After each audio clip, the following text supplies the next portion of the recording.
నమస్తే, welcome to spotlight.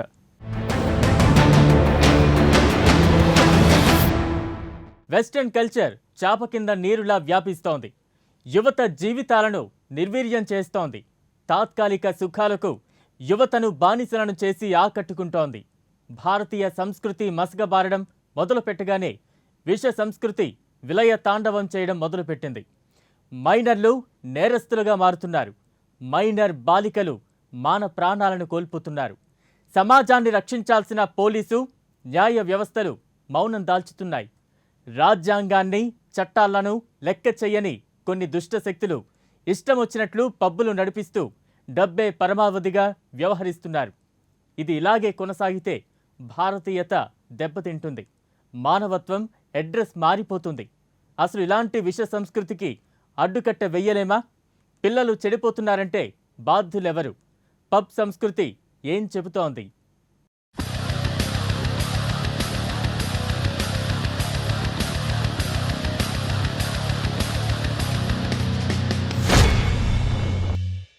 ప్రస్తుతం సమాజంలో యువత దేశ అభివృద్ధికి పాటుపడుతుందని ఆనందపడాలో, పాశ్చాత్య పోకడలకు పోతూ నేర ప్రవృత్తి వైపు ఆకర్షితులవుతున్నారని విచారించాలో తేల్చుకోలేని అగమ్యగోచర పరిస్థితి నెలకొంది. రోజురోజుకి యువతలో ఈ విపరీత ధోరణి పలు వైపరీత్యాలకు దారితీస్తోంది. విశ్వనగరంగా అభివృద్ధి చెందుతున్న హైదరాబాద్ మహానగరంలో యువత పెడదారి పడుతోంది. మద్యం, మాదక ద్రవ్యాలకు బానిసలవుతున్నారు. తమ జీవితాలను నరకప్రాయం చేసుకుంటూ కన్నవారి కన్నీటికి కారణమవుతున్నారు. మొదట సరదాగా స్నేహితుల ద్వారా మద్యం, ధూమపానం వంటివి సేవిస్తున్న యువతీ యువకులు అనంతరం వాటిని నిరంతరం తీసుకునే స్థాయికి చేరుకుంటున్నారు. ఉత్సాహం ఉరకలు వేసే వయసులో స్నేహితులు, పరిచయస్తుల ద్వారా మత్తు పదార్థాలకు అలవాటు పడుతూ అంతకు మించిన ఆనందం కోసం తప్పిస్తున్నారు.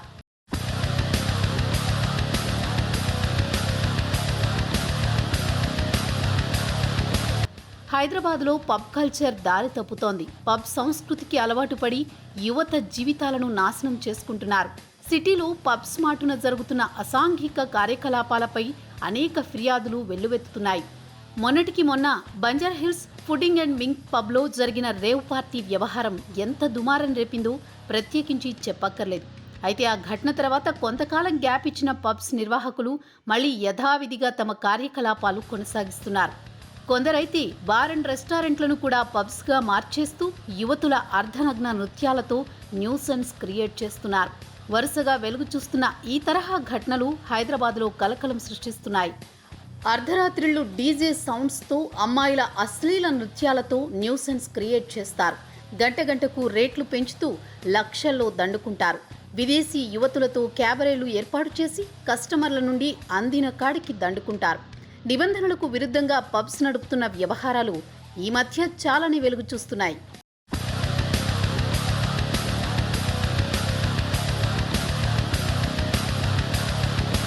పబ్స్ మాటున జరుగుతున్న అసాంఘిక కార్యకలాపాలకు అడ్డు అదుపు లేకుండా పోతోంది. డ్రగ్స్తో పాటు అశ్లీల నృత్యాలు ఇక్కడ కామన్. పబ్బుల్లో ప్రత్యక్షంగా అశ్లీల నృత్యాలు చూసిన యువత పెడదారి పడుతున్నారు. విషపు కోరికలు తీర్చుకోవడానికి అత్యాచారాలకు తెగబడుతున్నారు. మొన్నటికి మొన్న మైనర్ బాలికపై అత్యాచారం సంచలనం రేపింది. హైదరాబాద్ జూబ్లీహిల్స్ బాలికపై సామూహిక అత్యాచారం తెలుగు రాష్ట్రాల్లో కలకలం రేపింది. ఈ కేసు రిమాండ్ రిపోర్ట్లో సంచలన విషయాలు వెలుగు చూశాయి.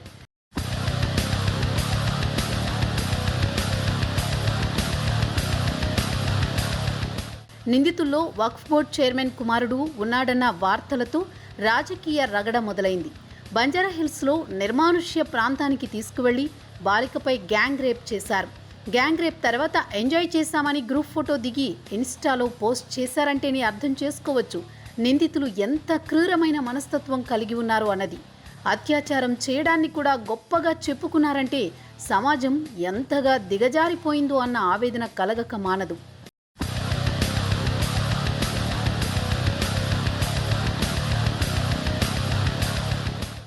అమ్నీషియా పబ్ బాలిక సామూహిక అత్యాచారం ఘటన తెలంగాణలో దుమారం రేపుతోంది. పబ్కి వెళ్లిన 17 సంవత్సరాల బాలికను అక్కడి నుండి బెంచ్ కారులో తీసుకువెళ్లి 4 యువకులు కారులో సామూహిక అత్యాచారానికి పాల్పడిన ఘటన తెలంగాణ రాజకీయాలను కుదిపేస్తోంది. ఈ కేసులో నగరానికి చెందిన వక్ఫ్ బోర్డు చైర్మన్ కుమారుడు ఓ ఎమ్మెల్యే కొడుకు ప్రమేయం ఉన్నట్టు పోలీసులు గుర్తించారు. అతనితో పాటు మరో 5గురిపై కేసులు నమోదు చేశారు పోలీసులు. అయితే నిందితులకు కొమ్ము కాస్తున్నారంటూ ప్రతిపక్షాలు అధికార టీఆర్ఎస్పై విరుచుకుపడుతున్నాయి.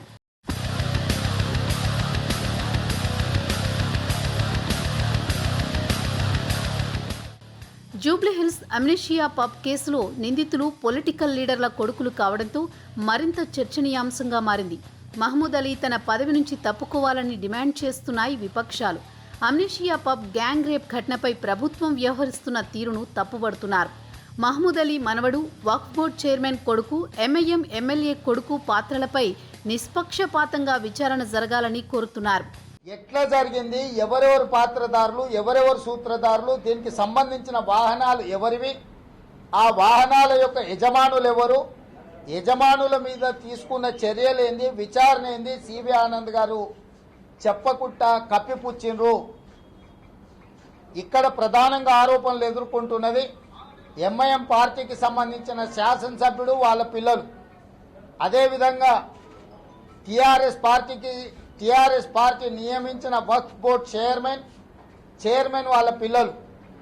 అంటే ఒక పక్కన ప్రభుత్వంలో అత్యంత కీలక పాత్ర పోషిస్తున్న, ముఖ్యమంత్రి పదవి నిర్వహిస్తున్న కేసీఆర్ గారు అపాయింట్ చేసిన వక్ఫ్ బోర్డు చైర్మన్, అదేవిధంగా జాతీయ అంతర్జాతీయ ప్రాంతాలలో ఎక్కడ ఏ చిన్న సంఘటన జరిగినా స్పందించే అసదుద్దీన్ ఓవైసీ గారు ఎంఐఎం పార్టీకి సంబంధించిన శాసనసభ్యుడు, వాళ్ళ కుటుంబాల మీద ఆరోపణలు ఈరోజు వస్తున్నాయి. మరి ఇంత పెద్ద దుర్ఘటన, ఇంత పెద్ద సంఘటన జరిగినప్పుడు వీళ్ళిద్దరు కలిసి ప్రభుత్వాన్ని నడుపుతున్నారు. వీళ్ళిద్దరు పొత్తులో ఎన్నికలలో పోటీ చేస్తారు.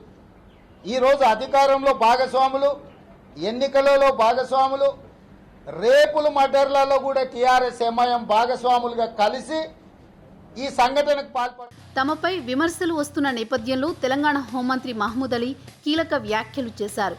వక్ఫ్ బోర్డు చైర్మన్ పదవి భర్తీ బోర్డు ద్వారా జరిగింది కాబట్టి వక్ఫ్ బోర్డు చైర్మన్ పదవి తొలగింపు తన పరిధిలో లేదన్నారు. మైనర్ లైంగిక దాడి కేసులో తన మనవడిపై తప్పుడు ప్రచారం చేశారన్నారు. ఈ కేసులో పోలీసులు తమ పని తాము చేసుకుంటూ వెళుతున్నారని హోంమంత్రి స్పష్టం చేశారు.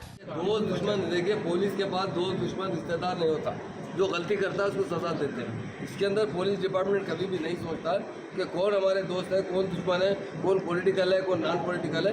सब एक साथ बर्ताव रहता है. ऐसा कुछ नहीं है, पॉलिटिकल अलग रहता है. सर एक न्यूज़ खाली वायरल हो रहा है कि फसी साहब को रिजर्वेशन के बोले उन्होंने आप पार्टी को बोले मैं नहीं करता हूँ बोल के बोल गया. कोई बात देखिए, आपको जानते हैं वक्फ बोर्ड एक बोर्ड है जी, गवर्नमेंट का नहीं है, वक्फ बोर्ड है, अपॉइंट किया गया है, वो बोर्ड फैसला करेगा. పబ్బులంటే కేవలం మద్యం, అశ్లీల నృత్యాలు మాత్రమే కాదు, ప్రమాదకరమైన డ్రగ్స్కు కూడా కేర్ ఆఫ్ అడ్రస్గా మారాయి. దేశవ్యాప్తంగా డ్రగ్స్ వాడకం, అమ్మకం, సప్లై ఏమాత్రం తగ్గడం లేదు. ఏ స్థాయిలో నిఘా పెట్టినా, ఎన్ని చోట్ల పట్టుకుంటున్నప్పటికీ అధికారుల కళ్ళు గప్పి డ్రగ్స్ సరఫరా జరుగుతూనే ఉంది. పార్టీలు, విందులు, సరదాల కోసం పబ్కు వెళ్లేవారు చాలామందే ఉన్నారు. పబ్లకు అనుమతులిచ్చేది ప్రభుత్వాలే. అయితే నిషేధిత మత్తు పదార్థాలు పబ్బుల్లోకి ఎలా వస్తున్నాయి?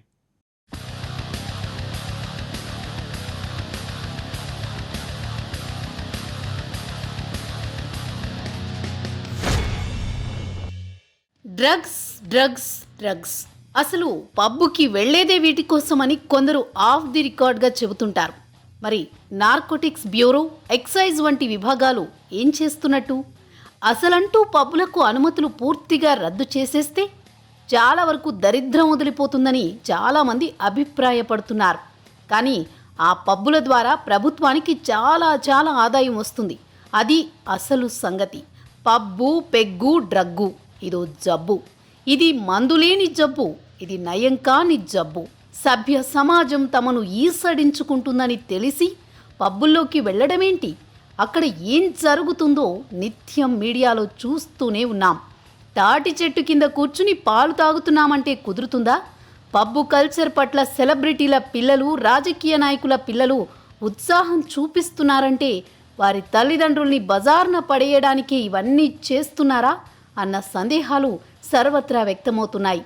పబ్బుల్లో పీకల దాకా తాగేసి దారిన పోయే వారిపై అత్యాచారాలకు పాల్పడడం, లేదంటే తమతో వచ్చిన వారిపైనే అఘాయిత్యం చేయడం లాంటి ఘటనలు తరచుగా చోటు చేసుకుంటున్నాయి. ముఖ్యంగా చూసుకోవాల్సింది ఏంటంటే ఇలాంటి పిల్లలు ఎవరైనా ఉన్నట్లయితే పారిశ్రామిక పిల్లలు కావచ్చు, రాజకీయ నాయకుల పిల్లలు కావచ్చు, వాళ్ళకు ఒక స్కూల్ ఎడ్యుకేషన్ స్థాయి నుంచే సమాజం యొక్క పరిస్థితులు, సమాజంలో ఎలాంటి పేద ధనిక సమాజంలో మనం వ్యవహరించాల్సినటువంటి తీరు, మనం ఎందుకు ఈ రకంగా కొంచెం రిచ్గా ఉన్నటువంటి నేపథ్యంలో అహంకారానికి పోకుండా ఒక గర్వానికి పోకుండా ఉండే ఒక సోషల్ యాంగిల్లో వాళ్ళకు అవేర్నెస్ చిన్నప్పటి నుంచే కల్పించాల్సినటువంటి అవసరం మాత్రం ఇటువంటి డబ్బున్న పిల్లలు, రాజకీయ నాయకుల పిల్లలు చూసుకోవాల్సినటువంటి బాధ్యత ఉంది. రాజకీయ నాయకులు అందరూ కూడా చెడు వాళ్ళం కాదు. ఎంతోమంది సమాజ సేవ చేసి, సంఘ సేవ చేసి, త్యాగాలు చేసినటువంటి కుటుంబాలు చాలా ఉన్నాయి. దేశం కోసం త్యాగాలు చేసినటువంటి కుటుంబాలు వాళ్ళు చాలా ఉన్నారు. ఈ పర్సంటేజ్ ఈ మధ్య కాలంలో ఇటువంటి చెడు కల్చర్ పెరిగి అవుతుంది తప్ప రాజకీయ నాయకులు వాస్తవానికి రాజకీయ నాయకులే దేశాన్ని రన్ చేస్తున్నటువంటిది అది మంచి ఎక్కువ ఉంది. మన అందులో చెడు అనేది చాలా తక్కువ పర్సంటేజే చూసుకోవాల్సినటువంటి అవసరం ఉన్నది. వాళ్ళ పిల్లలు చేస్తున్నటువంటి దానికి వీళ్ళకి కూడా చెడ్డ పేరు వస్తున్నటువంటి దాని విషయంలో వాళ్ళు జాగ్రత్త. హైదరాబాద్లో పబ్ కల్చర్ దారి తప్పుతోంది. నిబంధనలకు విరుద్ధంగా అర్ధరాత్రి 2 గంటల వరకు పబ్లు నిర్వహిస్తున్నారు. అర్ధరాత్రి పబ్ నుంచి బయటకు వచ్చిన తర్వాత రోడ్లపై తాగి తందనాలాడుతున్నారు. అశ్లీలతను ప్రేరేపించి యువతీ యువకులను ముగ్గులోకి దించి సొమ్ము చేసుకుంటున్నారు కొందరు దుండగులు. దీన్ని పబ్ కల్చర్ అంటూ కలరింగిస్తూ అర్ధరాత్రి అపరాత్రి అని లేకుండా విచ్చలవిడిగా వ్యవహరిస్తున్నారు. దీంతో పబ్ నిర్వాహకులు ఇష్టారీతిలో రూల్స్ బ్రేక్ చేస్తూ పబ్బులు హద్దులు దాటుతున్నాయి. పబ్లో అశ్లీల నృత్యాలతో పాటు డ్రగ్స్ వాడకం కూడా ఉండడంతో యువత అటువైపుగా మొగ్గు చూపుతున్నారు. మహానగరాలకే పరిమితమైన పాశ్చాత్య పోకడలు ఇప్పుడు పల్లెలకు కూడా పాకుతోంది.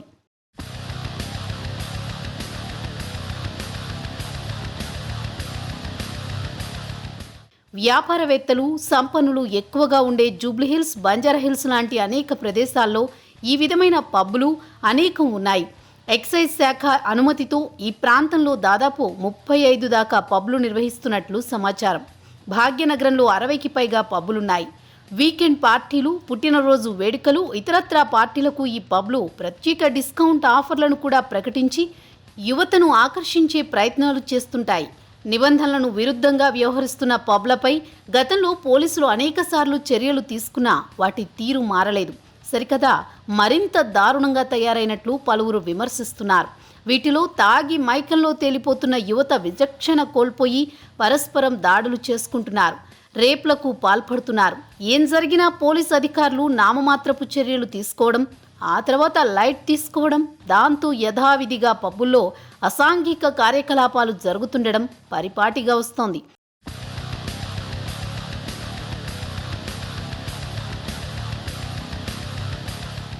పబ్బులకు ఎవరు చేస్తున్నారో ఏమో గానీ డ్రగ్స్ విచ్చలవిడిగా సరఫరా అవుతున్నాయి. ఎప్పుడన్నా పోలీసులు దాడులు చేసి 1-2 పట్టుకున్నా మిగతా పబ్బుల్లో మాత్రం డ్రగ్స్ సరఫరా ఆగడం లేదు. పోలీసులు ఎంతగా నిఘా పెట్టినా అడ్డదారుల్లో అక్రమంగా మత్తు పదార్థాల వ్యాపారం 3 పువ్వులు 6 కాయలుగా కొనసాగుతోంది. దీంతో మత్తు పదార్థాల నిరోధకం ముందుకు సాగేలా కనిపించడం లేదు. ఏదో ఒకచోట పట్టుకుంటే 10 స్థలాల్లో దాని ప్రభావం కొనసాగుతూనే ఉంది. యువత ఎక్కువగా వీటిపై ఆధారపడుతున్నట్లు తెలుస్తోంది. అందరూ ఉన్నత కుటుంబాలకు చెందినవారు, బాగా చదువుకున్నవారే పబ్ కల్చర్కు, డ్రగ్ కల్చర్స్కు బానిసలై తమ భవిష్యత్తును నాశనం చేసుకుంటున్నారు. రాష్ట్రంలో, దేశంలో రోజు జరుగుతున్నటువంటి అనేక ఘోరాలు, ఆకృత్యాల్లో మన ధనవంతుల పిల్లల పేర్లు బయటకు వస్తున్నాయి. ధనవంతుల పిల్లలకు వారు ఇచ్చేటువంటి స్వేచ్ఛ పేరిట ఇచ్చేటువంటి డబ్బు, అవకాశాలను ఏ విధంగా దుర్వినియోగం అయిపోతుందో మనకు అర్థమవుతుంది. విచ్చలవిడిగా ఇచ్చేటువంటి డబ్బుతో పబ్ కల్చర్, డ్రగ్ కల్చర్ పెరుగుతా ఉంది. మరి తల్లిదండ్రులు అదేదో స్టేటస్ సింబల్ లాగా మా పిల్లలు పబ్బుకు పోయారు, అదో గొప్ప హై క్లాస్ కల్చర్ లాగా ఫీల్ అయితే చెప్పుకుంటున్నారు. కానీ అక్కడ ఏముంటాయి మీకు తెలియదా?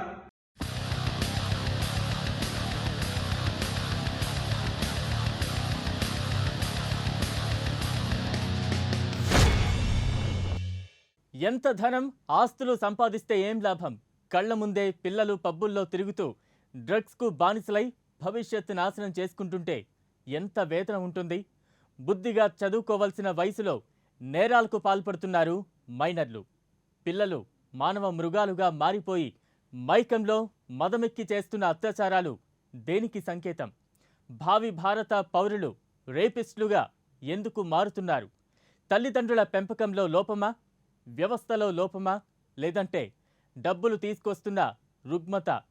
పిల్లలను మంచి వైపు నడిపించాల్సింది ఎవరు?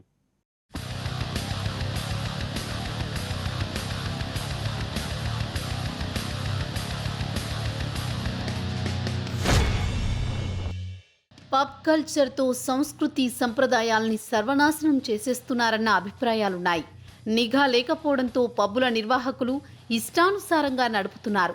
పిల్లలను, మైనర్లను పబ్లోకి అనుమతించకూడదని కఠిన నిబంధనలు ఉన్నాయి. అయినప్పటికీ నిబంధనలు బేఖాతరు చేస్తున్నారు. పబ్బుల్లో డ్రగ్స్ వినియోగంపై అధికారులు గట్టి చర్యలు తీసుకోవాలి. డ్రగ్స్ అక్రమ రవాణాపై ఎక్సైజ్ శాఖ ఉక్కుపాదం మోపాలి. నేరాలకు, మత్తు పదార్థాలకు విడదీయరాని సంబంధం ఉంది. మత్తు పదార్థాల జోలికి వెళ్లకుండా ఉంటే మర్డర్లు, మానభంగాలు లాంటి నేరాలు చాలా వరకు తగ్గిపోతాయని పలువురు అభిప్రాయపడుతున్నారు. జరగాలి. ప్రధానంగా ఈ పబ్ కల్చర్ అట్లాగే డ్రగ్స్ కల్చర్ నడుపుతున్నటువంటి సంస్థలపైన కావచ్చు, అట్లాగే వ్యక్తులపైన మరి రాష్ట్ర ప్రభుత్వం పూర్తిగా జోక్యం చేసుకొని సీరియస్గా ఈ యొక్క డ్రగ్స్ కల్చర్ అట్లాగే పబ్ కల్చరు సొసైటీని పూర్తిగా నిర్మూలించే ప్రయత్నం జరగాలి. అట్లాగే తల్లిదండ్రులు ఈ డ్రగ్స్ కల్చర్ అట్లాగే పబ్ కల్చర్కు అలవాటు పడకుండా పిల్లలందరికీ చిన్నప్పటి నుంచే మరి సమాజం పట్ల అట్లాగే మహిళల పట్ల పూర్తిగా మరి క్రమశిక్షణ జీవితాన్ని గడిపే విధంగా మరి రోజువారీగా పిల్లలందరికీ సక్రమైనటువంటి పద్ధతిలో మరి చక్కనైన పద్ధతులు నేర్పించే ప్రయత్నం జరగాలి. పిల్లలందరికీ చిన్నప్పటి నుంచే క్రమశిక్షణ పద్ధతులు నేర్పించే ప్రయత్నం జరగాలి. తల్లిదండ్రులు పిల్లలందరినీ పట్టించుకోకపోతే చివరికి మరి ఆ మార్గంలో, చెడు మార్గంలో ప్రయాణించేటువంటి ప్రయత్నం మరి జరుగుతూ ఉంది. అట్లాగే పిల్లలందరి పట్ల నిర్లక్ష్యం ఉండడం వల్ల వాళ్ళు పూర్తిగా చెడు మార్గంలో ఇట్లాంటి కల్చర్ పట్ల ఆకర్షితులు అవుతా ఉన్నారు. చివరికి మరి హత్యలు, అత్యాచారాలు జరగడానికి కూడా కారణాలు అవుతా.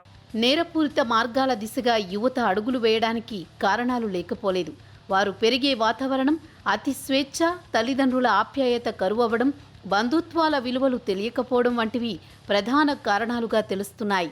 అంతేకాకుండా నేటి తరం యువత నాగరికత ముసుగులో అవలంబిస్తున్న సాంకేతిక పోకడ కూడా మరొక ముఖ్య కారణంగా మానసిక విశ్లేషకులు పేర్కొంటున్నారు. అంతేకాకుండా రియల్ ఎస్టేట్ లాంటి బడా వ్యాపారాలతో కోట్లాది రూపాయలు సంపాదించిన కొంతమంది తల్లిదండ్రులు పిల్లలకు ఆర్థిక స్వేచ్ఛ ఇవ్వడం అనర్థాలకు దారితీస్తోంది. డబ్బులు తెచ్చిన రుగ్మతతో పెడదారి పడుతున్నారు యువత. జరుగుతుంది. డబ్బున్న పిల్లలు ఇలా అవుతున్నారు, వాళ్ళని కంట్రోల్ చేయలేకపోతున్నారు అనే మాట వస్తున్నది. అయితే ఇందులో కొంత వాస్తవం ఉన్నప్పటికీ పూర్తిగా డబ్బున్న పిల్లలంతా చెడు మార్గంలో పడుతున్నారని చెప్పడానికి మాత్రం వీల్లేనటువంటి అంశం. ముఖ్యంగా రాజకీయ నాయకుల పిల్లలు కావచ్చు, అదేవిధంగా పారిశ్రామికంగా ఉన్నటువంటి పిల్లలు కావచ్చు, ఇంకా ఏదే రకరకాల వ్యాపారస్తులకు సంబంధించినటువంటి పిల్లలు ఈ ధోరణిలో ఎక్కువగా కనిపిస్తుంది అనే దానికి వాస్తవానికి ఏంటంటే ఇటువంటి పిల్లలకు, ఈ రకమైనటువంటి పిల్లలకు స్వేచ్ఛ ఎక్కువగా ఉంటుంది, డబ్బు విపరీతంగా కనిపిస్తాయి, లగ్జరీస్ కనిపిస్తున్నటువంటి నేపథ్యంలో టీనేజ్ వచ్చేసరికి టీనేజ్కి సంబంధించినటువంటి ఆ హార్మోన్ల ఎఫెక్ట్ కావచ్చు, వాళ్ళకున్న ఆలోచన, వాళ్ళు పెరిగినటువంటి వాతావరణ నేపథ్యంలో కొన్ని చెడు మార్గంలో ఇటువంటి అగత్యాలకు పాల్పడడం, చెడు వైపు పోవడం, డ్రగ్స్కి అలవాటు పడడం, ఇటువంటి చేస్తున్నటువంటి సంఘటన. యువతలో మొదలైన ఈ విపరీత ధోరణిలో మార్పు సాధ్యమా? వారి ఆలోచన శైలిని సక్రమ మార్గం వైపు నడిపించగలమా? వారిని సమాజం కోసం పాటుపడే మహోన్నత శక్తులుగా తీర్చిదిద్దగలమా అంటే అవుననే సమాధానం మానసికవేత్తల నుండి వినిపిస్తోంది. ముఖ్యంగా వారిలో మార్పు కోసం తల్లిదండ్రులు కృషి చేయాలని, పిల్లల నడవడికను ఎప్పటికప్పుడు గమనిస్తుండాలని సూచిస్తున్నారు. వారిలో నైతిక విలువలు పెంపొందించాలని చెబుతున్నారు. ఇంకా ఎన్నో బయటికి రానటువంటి ఉన్నాయి. అమ్మాయిలు తల్లిదండ్రులు చెప్పుకోలేని స్థితిలో అది బయటికి రాకపోవచ్చు. కానీ మీరు అమ్మాయిని పంపిస్తున్నారు, అబ్బాయిని పంపిస్తున్నారు. మరి ఆలోచించాలి కదా, అక్కడ ఏముంటుంది, ఎలాంటి వాతావరణం ఉంటుంది. మడిగట్టుకొని కూర్చుంటారా? తాగి ఎగిరేటువంటి క్రమంలో, డ్యాన్సులు వేసే క్రమంలో వాళ్ళకు కంట్రోల్ ఉంటుందా? ఆ నిగ్రహ శక్తి ఉంటుందా? ఎంగేజ్లో ఎంతమందికి ఉంటుంది? చేయి దాటిపోయినాక బాధపడటం కంటే ముందు ఆలోచించుకోవాలి కదా. ఇట్లాంటి కేసుల్లో ధనవంతుల పిల్లలు ఎక్కువ మంది ఉండడానికి ప్రధాన కారణం వారి తల్లిదండ్రులే, పెంపక లోపమే. అక్కడ ఓటు ఏముంటుంది, ఏం చేయాలి, ఏం చేయకూడదు, అసలు వెళ్ళకుంటే ఉండాలి కదా అని చెప్పడం విఫలమైపోతుంది.